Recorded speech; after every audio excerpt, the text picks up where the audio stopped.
Hi everyone, I'm Jodie O'Brien and this is the $39.94. Right off the bat, I want to thank our newest sponsor, Pancakes, Suds, and Pups, and stay tuned to hear more about the other small businesses and companies in Northwest Missouri who are supporting this show. So our goal here, as you know, is to amplify the voices not always heard, to foster connection, celebrate community, and preserve our small town culture. In that vein today, I'm joined by Missouri State Representative Dean VanSchoiack. Welcome. We're so glad to have you. Good to be here. Thank you for having me on the show. Absolutely. This conversation, of course, today is all about accountability, local impact, and understanding how those decisions are made at the state level, how they really show up in our everyday lives here in Savannah, Andrew County, and beyond. So whether we're talking about taxes or agriculture or the role of government, we really just want to get into it today. So I appreciate your time. You bet. Thank you. And you are the Republican state legislator, of course, for Missouri House District 9, and that includes Savannah, much of Andrew, DeKalb, and northern Clinton counties, and you've been there since 2021. That's correct. So you're currently serving on the Agriculture Policy Committee, Government Efficiency and Downsizing, and that special committee on criminal justice.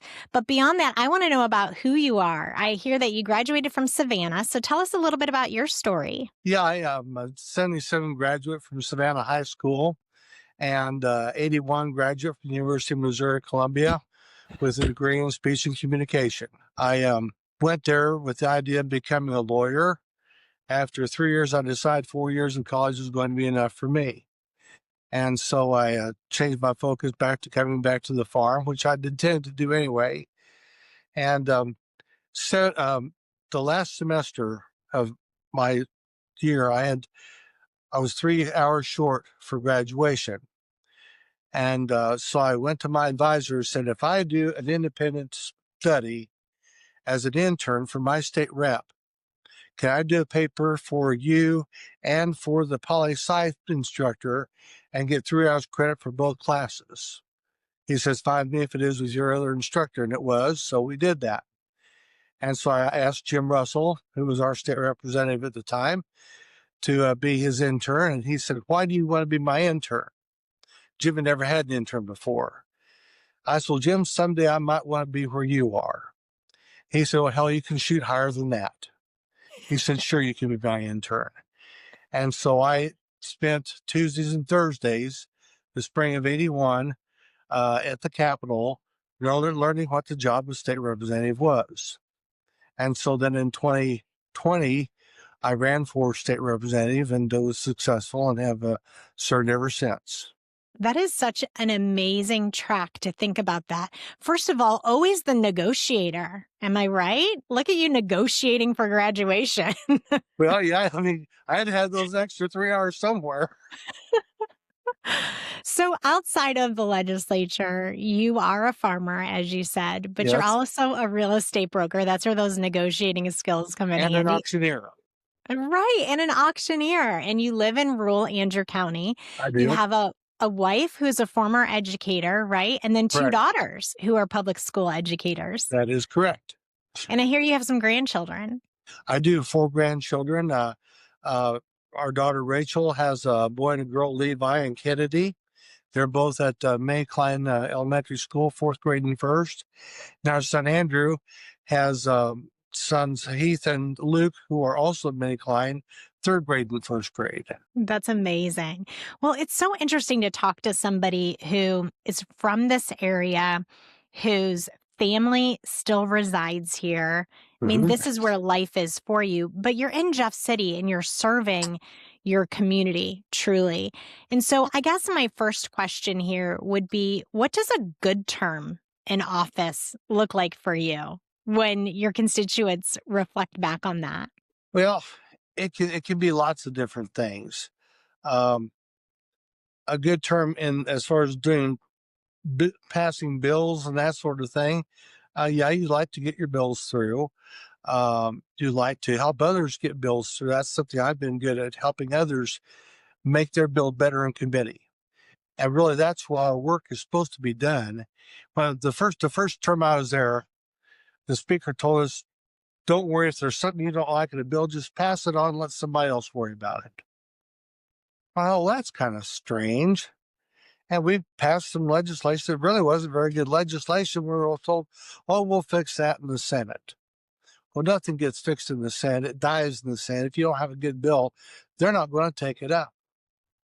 And so after that, we started fixing our bills in the committee and on the floor too. We do amendments on the floor, but the vast majority of fixing is done in committee, and that's where our good amount of our work is done. I am on 6 committees right now, a little different than what you said. I'm still on ag policy. I chair the special committee on rural issues. I'm on the special committee for property tax reform. I serve on utilities and elections and government efficiency. So you've got, it's spread out, your work, it sounds like in all facets, which would affect Savannah and Andrew County residents. Right. So can you point to a decision that's been made in Jeff City this year in particular that's really directly affected Savannah residents? Well, everybody's affected by taxes. We got rid of the capital gains tax, which is huge for anyone who sells a home. There's a capital gain on that. It's not just stocks and bonds and people with huge portfolios. It's the everyday mom and pop who want to downgrade their home, go from a 3-bedroom, 2-bath home to a 2-bedroom, 1-bath home. And they have a capital gain on that they would have owed state tax on. They'll still owe federal tax on it, but they won't owe the state tax now. And so that's a real plus. Leaving money in people's pockets to do with what they think is best is something we've worked hard at in the legislature here. The whole caucus has worked on that. Well, I know that I've talked to all kinds of constituents here in Andrew County in prep for the interview. So I've talked to Republicans and Democrats. And some of the things that people have asked me to ask you is, how would Missouri deal with, or how will Missouri deal with the loss of this revenue from eliminating those capital gains? Going to have to be spending cuts. So what does that look like from a practical perspective? Like, have we really put pencil to paper yet? I know that there's been some discussion about what that's going to mean, even in the future, by 2028. Right. So when I started in the legislature, our budget, I believe, was $24 billion. With the COVID money that the federal government gave us and all, we went from $24 billion to $51 billion. We more than doubled it. Now the federal money is coming down. We're not getting as much. We're not getting as much state revenue, even without the cut of the capital gains. I just read this morning, the December figure is down 0.55%, which is basically flat, which brings us in just a little above the 3.3% increase in revenue that was anticipated by the people who do that kind of work. And so we're going to be our budget committee is going to be looking hard at where do we cut spending? What kind of spending do we cut? And it's going to be tough decisions, but decisions that have to be made. The good part of this whole thing is we didn't use the COVID money for any long-term expenditures or any ongoing expenditures. They were one-time expenditures that we used that money for. So we weren't hiring people for down the road and that sort of thing and anticipating that money staying in place. We knew it was going to go away. Yes, the money seemed like it was such a blessing at the time, and it still is a blessing. But of course, getting used to that revenue stream being gone is going to be an adjustment. Do you see or anticipate any programs you kind of already know will take a hit with this new budget proposal that's coming out this month by the governor? Any surprises, concerns for the tight budget? No, there's always concerns. We've known for some time that we're going to have a tight budget.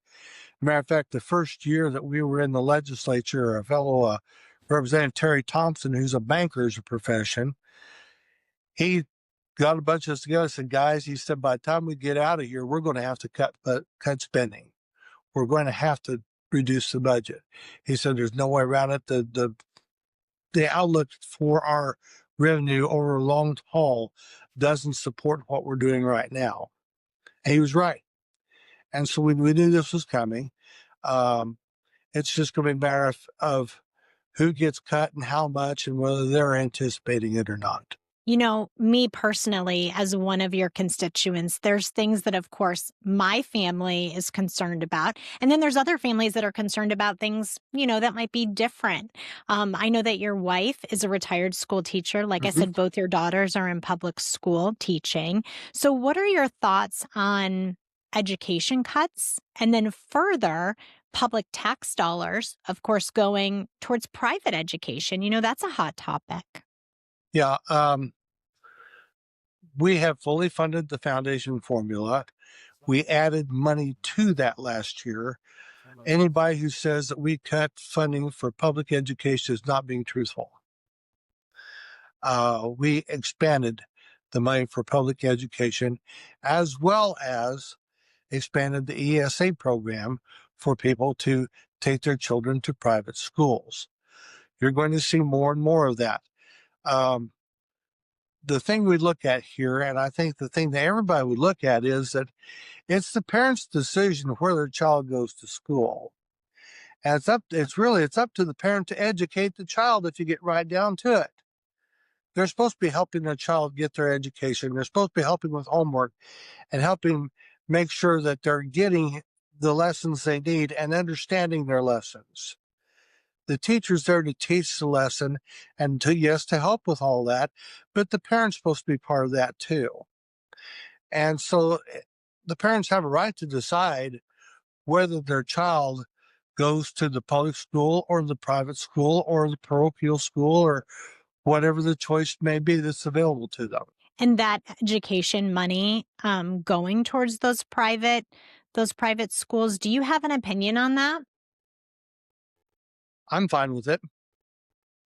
Yeah, I would say that the parents should have the right to choose. Yeah. The parents pay the taxes. Their tax money is being spent in that way.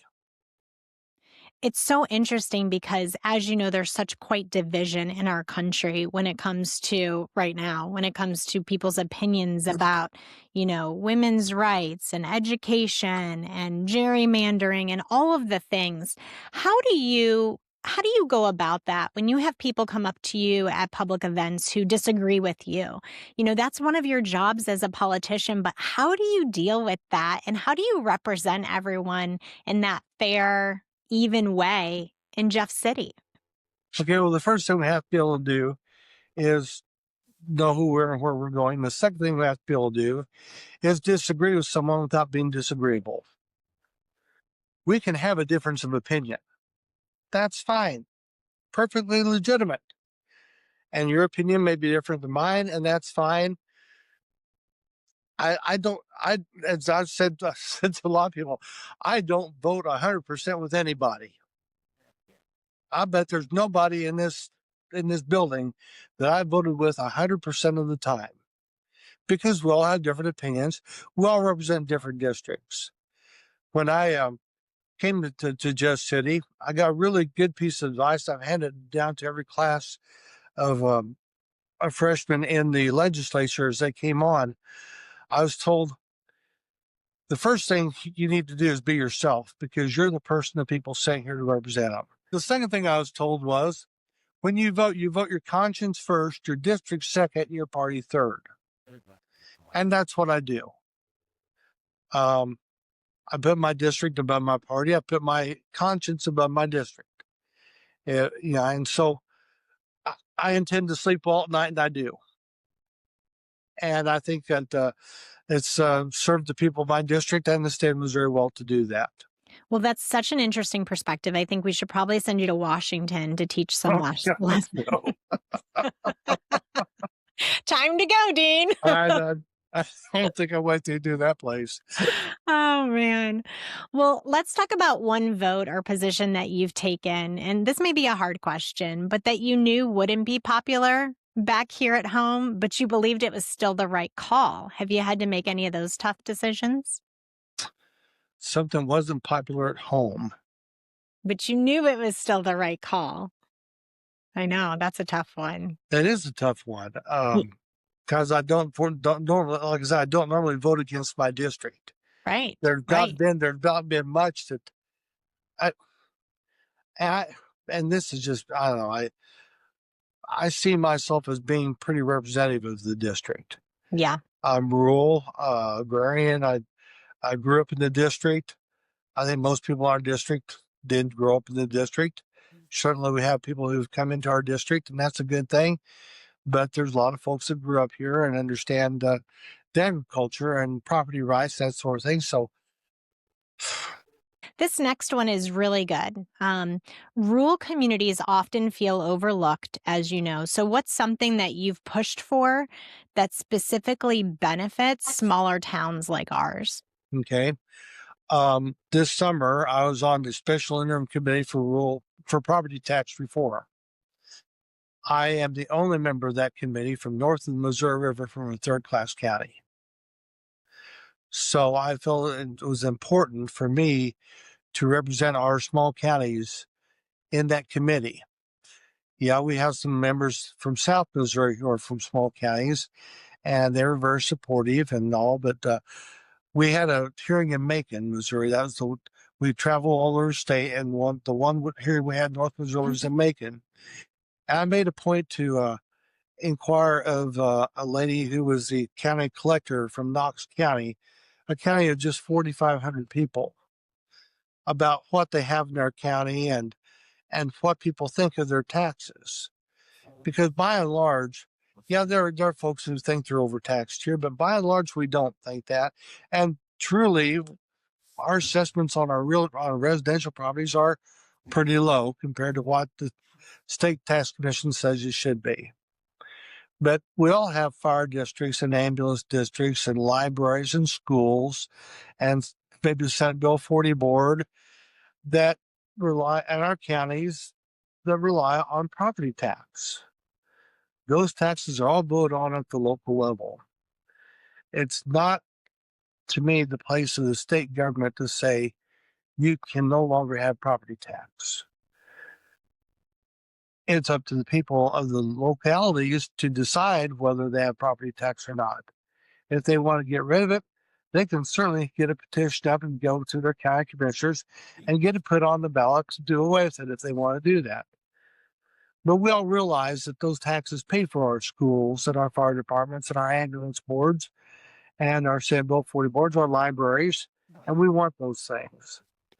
So that's really what it comes down to is we understand what we're paying for. We don't think we're probably not overtaxed. The committee was very concerned that most of our counties did not have a board of equalization called this year because nobody protested their assessments. Well, they were pretty low to start with anyway. Why would you protest that? Some thought they didn't know how to do it. I said, no, we know how to protest our assessments, but we understand they're low and we want these services that are provided through these taxes. Do you have anything that you feel like your constituents have put pressure on you about? Like whether it's from even party leadership, donors, or some of us voters back home? Anything that you feel like, man, I really need to work on that this session? Oh, I don't know. I get a lot of emails, not just from constituents, but from all over the state, what to do with property taxes. Yeah. And the large counties could probably get by using a sales tax. Some counties do currently do that. And it's an option for counties to go to sales tax in lieu of property taxes. Polk County has done that. I would look for our first class and charter counties to look seriously at going to sales tax rather than property taxes. But our third class counties can't afford to do that. We don't have the business revenue to do that. Henry County's a little over 18,000 people. DeKalb's around 10,000.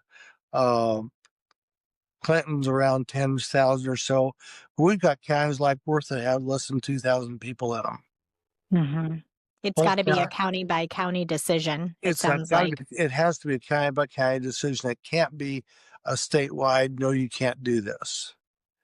And that's why I said those taxes were voted on at the local level. If they want repealed, then that needs to be done at the local level. When we talk about our area and just the numbers there, man, we're a small area. I know economic development has been something that we've talked about in Andrew County, and it is a divisive issue, I guess is how you say it, Either way, because we love our small town, but we also struggle with wanting to have that great economic impact. What are your thoughts when you come home to Andrew County on that topic? well, I'll tell you the thoughts that I tell people here about my county. Andrew County is the one county in northwest Missouri that grows every census. We have not ever, since I've been alive, that I can remember, backtracked on population. Yeah, we don't have a lot of business. We don't have a lot of industry. We are the bedroom community for St. Joseph and Maryville, who do have the industry. For whatever reason they have the industry, we don't. That's the way it is. We have the homes. We are the place where people want to live. I think that's a great thing. I think that really and truly is a great thing. You can put all you want to on industry and having that, and yeah, it's fine. It provides a big tax base and all. Some people don't want to mess with the smell or the smoke or whatever may be involved with that industry too, or the noise. So it's six one half does the other as far as that part of our as far as development of industry. But we need to look at economic development as we are the growing county in northwest Missouri for a reason. We know what that reason is. It's where people want to live. So we need to be supporting that.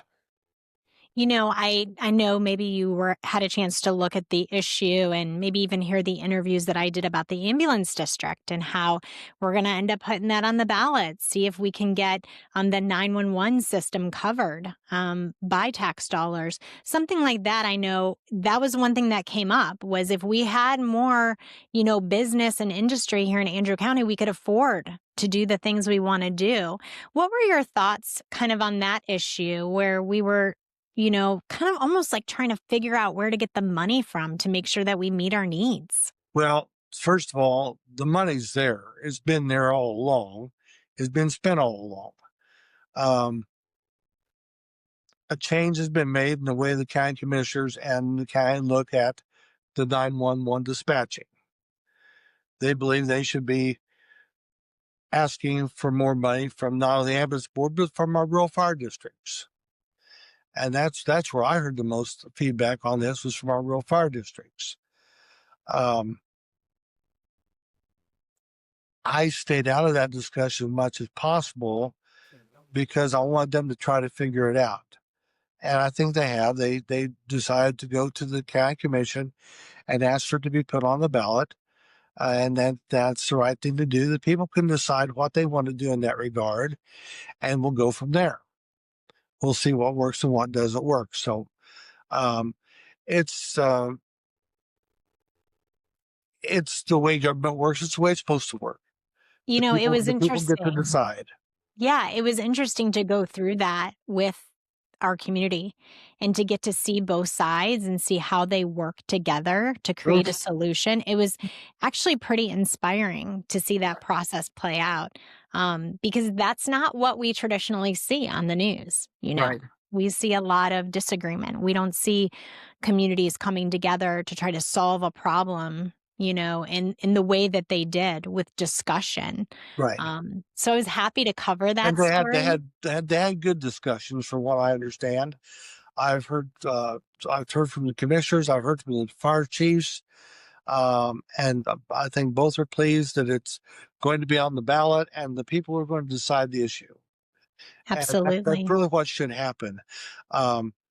It's wonderful when we can have those, like as I said from the very start about we can disagree and not be disagreeable.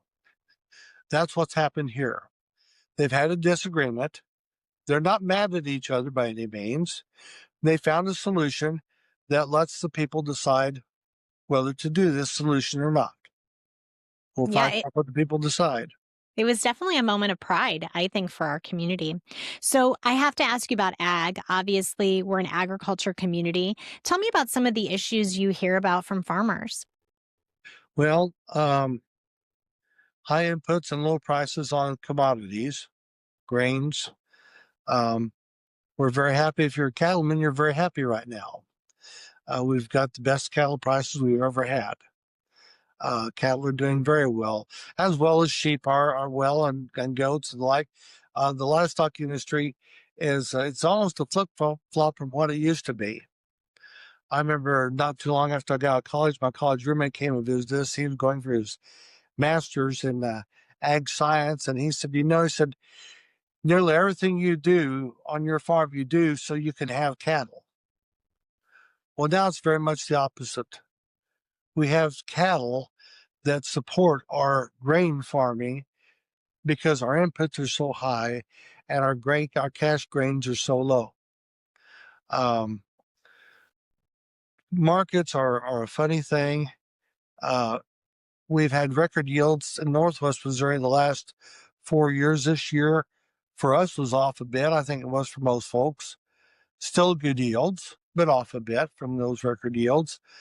But record yields don't necessarily get you record prices. And so we put up with those situations. It's part of farming. It always has been, always will be. Do you think, though, we live in a different age right now where people are worried about tariffs and how they're affecting their grain prices?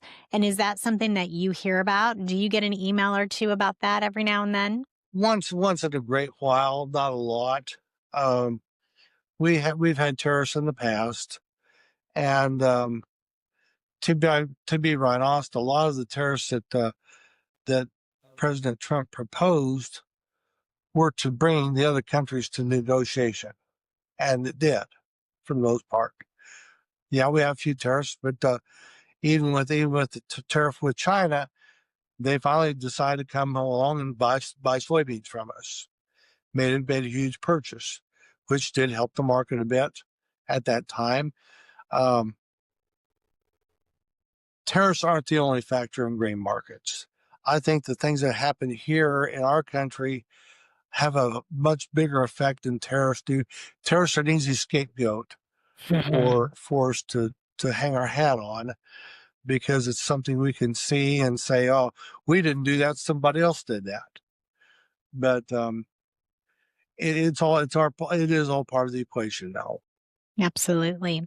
So Northwest days are coming up at the Capitol. What do you Yeah. expect? I mean, if some of us are going to hop in the car and come to Jeff City, what would you like us to do while we're there? What would you like to see us do? Um, Come see legislators.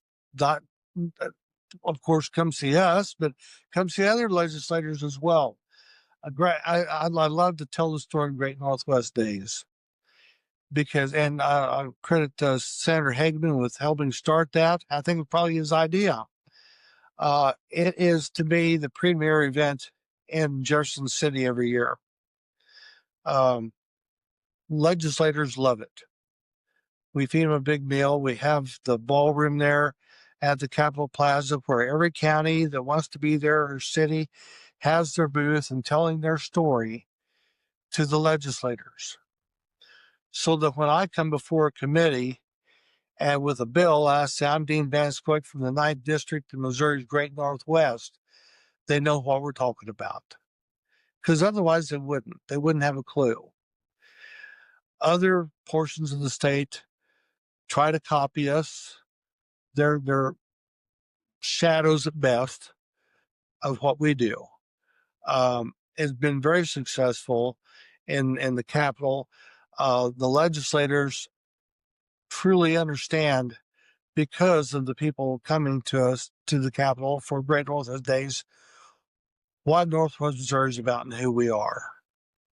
And that's really important for them to know that because when they're from St. Louis or St. Charles or Jeffco or Jackson County or wherever, Springfield, if they didn't have that personal interaction with people from our district, they wouldn't know what we are about. And they wouldn't know how important some of the legislation we have is to our part of the state. What are some other things that you hope to get done this session? Well, first, working on property tax reform. Um, we're looking very hard at the state tax commission, reframing it, either adding to it and requiring that commissioners be either a real estate appraiser or a former county assessor, that they actually have knowledge of what they're supposed to be doing, or reducing their powers and giving the assessors more free reign in the counties. One of those two is one of the things we're looking at. We're looking at getting away from the market data approach for valuing properties for assessment and going to a cost approach. For most people, that's like, what's he talking about? Market data approach, you take comparable sales of other properties or like that property and say this property sold here and that and there, and you arrive at a value for the subject property. Many of our small counties don't have enough sales to do that. And the counties that are large, the charter counties, have certificate of value. They have to report their sales. And those are the counties where people are being overassessed. So it's really not solving the problem to have certificate of value and do this approach. So the cost approach takes the cost per square foot to build the building and then adds the land value to that to arrive at the assessed value. It's a more even, more fair approach. It's a less what I want to say, less chance for error in it. Mm-hmm. Well, that makes sense. Definitely. Just a couple. I have some easy questions and two hard ones that you do not have to answer, but I do Okay. want to ask you. One is the gerrymandering issue. Is there anything that you would want to say on that one? Look at Illinois. Look at the Illinois map and tell me that we're more gerrymandered than they are. There are states, I think, let's see, Connecticut's one, mostly in the East, that had 40% voter turnout. 40% of people voted for Donald Trump, and they have no Republican congressman. You tell me they're not gerrymandered? You bet they are. So, and I'm not exactly saying that what we did was gerrymandering. The second and third congressional districts are actually more compact and contiguous than they were in the original map. Only the fifth did, and as a matter of fact, the sixth district is more compact and contiguous. It lost Lincoln and Pike counties on the east side of the state. I think maybe another county or two over there as well. So we're more compact and contiguous in our congressional district. So to say that we gerrymandered, I don't know. The fifth district stretches a good portion of the state, but so does the sixth as well. Always did. The seventh and eighth remained largely unchanged. The fourth, fifth, and sixth are what got changed, mostly. Another topic, obviously, that people push back on is Amendment 3. They, of course, feel like it was passed. They feel like Missouri residents spoke, and now there's this pushback, and their vote is being made null and void. What is your thoughts on that topic? Okay. Just because there's a vote one time doesn't mean there can't be another vote, and there's going to be another vote. We passed an HJR last year that will bring that topic back up for another vote. We'll change the law to allow exceptions for rape and incest, as well as ectopic pregnancies. And that vote wasn't an overwhelming vote. It passed, I think, I can't remember the exact number of counties. It passed in very few counties. It didn't pass in my district. So I don't have a problem with having another vote on it. Right. Trying to represent your district. Absolutely. Can totally understand that. What's something about serving in office that you think would surprise most people? That most of the people here are not here to get rich quick. That doesn't happen in Jefferson City.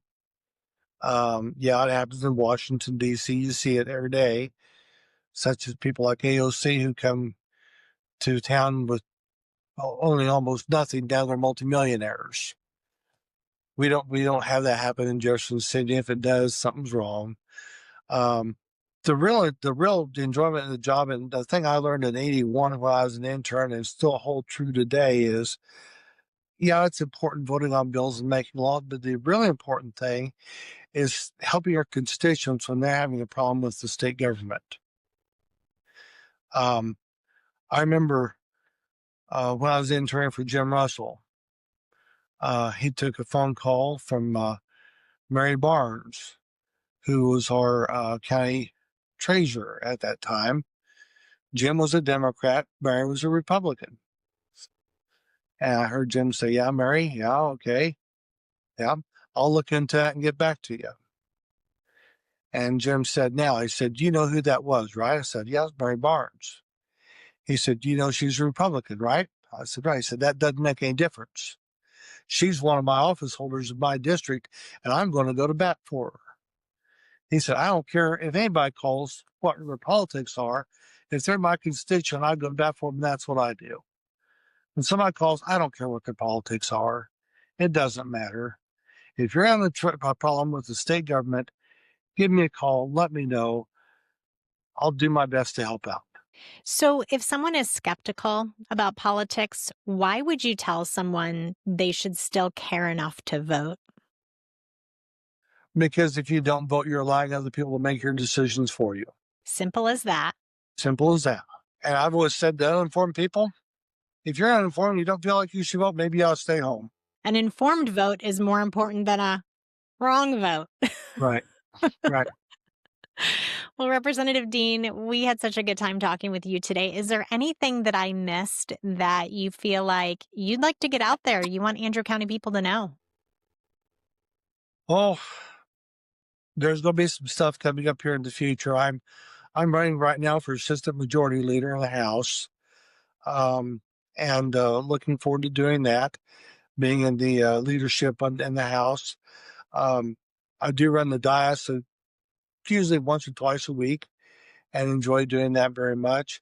I just appreciate the ability that they've given me to be in this position. It is an honor and a privilege for me to serve them in the state legislature. Well, thank you so much for being with us today. So great to talk to you. Thanks for piping in from Jeff City, and we wish you the best this session. Good to visit with you, and call anytime. I'd be happy to visit with you anytime. Thank you, Dean. Thank you, Jodie.